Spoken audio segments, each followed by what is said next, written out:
Hello, everybody out there. It's Franklin.Half.Addict here. Wanted to make a video about what I think might be a sort of a unique topic. I've never seen it discussed here on YouTube before, but I've never specifically searched for it, so I'm not sure if it has been discussed or not, but it probably has plenty of times. Um, I want to share my story anyways, just in the hopes that it does connect with some of you out there. And hopefully everyone can learn a little something and maybe avoid making the same mistake that I did. So what you see here is the last remaining bullion that I have from about a little over 10 years ago when I did all my buying and selling. Um, this spoon I actually did not purchase. I got it for free. Kind of an interesting story for anyone that wants to hear it. I won't get into it in this video, but if you do want to hear the story, let me know down in the comments, and I can make a quick little video about that. But luckily back then I didn't have too much money to spend, so I didn't get too heavy into metals and I didn't really lose a large dollar amount. I started buying back in 2010, 2011-ish, when silver and gold were really hot. I think silver spot was somewhere maybe in the 40s, and that right there should tell you things didn't really end well for me. Um, After I did most of my buying, I kept, actually, no, this was before I kind of got into things. I was reading about people, making big profits with metals, and me being young and not so smart, I thought to myself, I got to get in on this. I got to get my piece of the pie. So right there, right off the bat, I just had the wrong attitude. I was already on the wrong track, and I was getting into metals for the wrong reason. My main goal was just to make what I thought would be a quick and easy dollar. I was basically trying to get rich quick. And there's a financial guy that I've spent a lot of time listening to over the last 5 or so years. He's Dave Ramsey. Some of you may know him already and have your opinions already formed about him, but anyone that hasn't heard of him, I definitely recommend checking him out. He's got a ton of videos here on YouTube. He's got a podcast, handful of books at least that he's written. He's got a really simple, no nonsense approach to wealth building. Um, and one thing he always says that's kind of always stuck with me is that the only way to get rich quick is to get rich slow. And that right there is just 100% truth. There are always going to be, the random people out there, very few and far between, that get lucky and just hit it big. But for the average person, it's a really long, slow grind. Um, you have to be diligent, you got to be determined, you got to be consistent, and you have to stay focused on your goal. Um, and I just always thought that quote from Dave about getting rich quick, you got to do it slowly. It's just perfect and true, and wanted to share that with you guys. Um, but that same principle needs to be applied to metals. You have to be consistent, you have to have a goal, and you have to stick to your goal. Um, Back in 2010, 11, I really had no plan. Definitely was not diligent, and my only goal was to make easy money, and that's really honestly a terrible goal to have. Um, Back then, I would buy a little bit here and there, and over the course of a year or two, I built up a small stack. I had mostly junk, or constitutional is I guess what it seems to be called nowadays. I had a couple 1 ounce bars of silver, handful of 1 ounce silver rounds. I had a single 10th ounce gold eagle, um, and an NGC graded $2.50 Indian. I think it was like AU 55 or something. But after constantly watching spot prices move on their downward trends, I got frustrated and eventually just sold off all of it except for what you see here. Um, Although I did lose money on the metals, it wasn't really a complete loss, because there was still that value in them. And I was actually able to move that into numismatic coins, which I'm a collector at heart, so it was nice to at least get something out of my stack.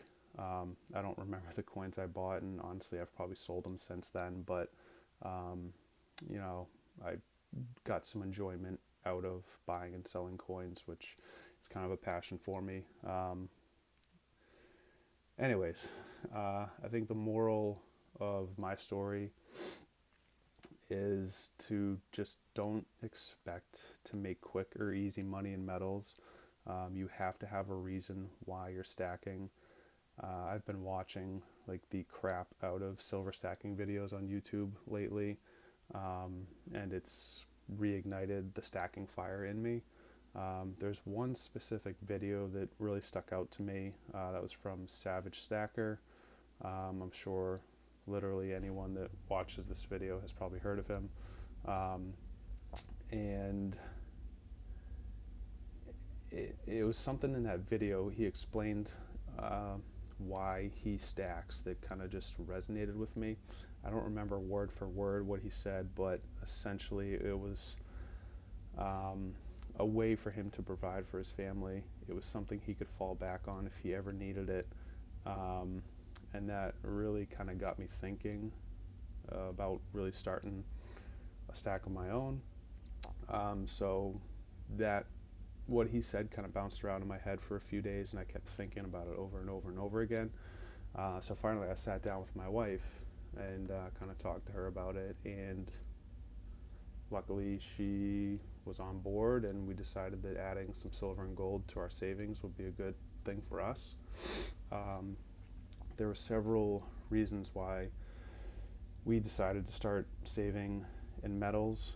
And that first reason we wanted to was to have a sort of supplemental savings to our cash savings for like a very rainy day. If we ever had to drain all of our cash savings, we know we'll still have the metals to fall back on. The second big reason for us was to not lose value to inflation. We have literally all of our savings just sitting in a savings account that has an interest rate that might as well be zero. And every day that money will buy us less and less. And all of you know that. That's something I hear all the time in the videos I watch on YouTube, that the dollar's constantly losing value, and that's 100% true. The government's constantly printing money, giving money away to all these other countries. The current economic situation in our country is also not helping things. So for us, it's important to have some of our wealth stored in a commodity that's going to at least keep pace with inflation. And who knows, maybe 10, 15 years down the road, there'll be another run up in metals, and maybe we can be the people saying that we're taking some profits from our holdings. Only hopefully then we don't cause anyone to make the same mistake that I did a little over 10 years ago.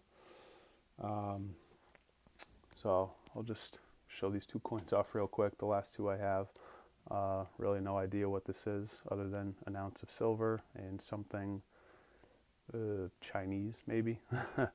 But I thought it was pretty cool. Dragon on one side and a unicorn on the other. And then this I paid way too much for at the time when I bought it. I think I paid like $75, which is kind of ridiculous. But anyways, I thought it was a cool design, kind of like a checkered sail on some type of boat. And then it looks like some sort of little dragon head on the front there. And then obviously the late Queen Elizabeth on the other side, Isle of Man 2011. Just a couple neat coins that I wanted to save and not sell for what probably would have been just a little bit over spot. So I'm definitely glad I at least saved those two. And then this spoon was just something I never really knew how I would sell and weigh it and figure out what it's worth. So again, like I said, kind of a little bit of an interesting story on how I got it. So kind of is a little memento and a reminder of that period of my life. So I think that's something I'll probably end up hanging on to for a very, very long time. So I'm glad I saved that. But that's all I've got for this video. I know it was sort of a lengthy rant, but hopefully people can learn something from it. And if there is only one person out there that does learn something from it, then it was a success. So to anyone who is still watching at this point, thanks for sticking around. If you like the video, please give it a like and let me know what your thoughts are down in the comments. Have any of you out there made the same mistake that I have, or have you made a different type of mistake with buying and selling precious metals? Let me know down in the comments. And again, thanks for watching, and I'll talk to you soon.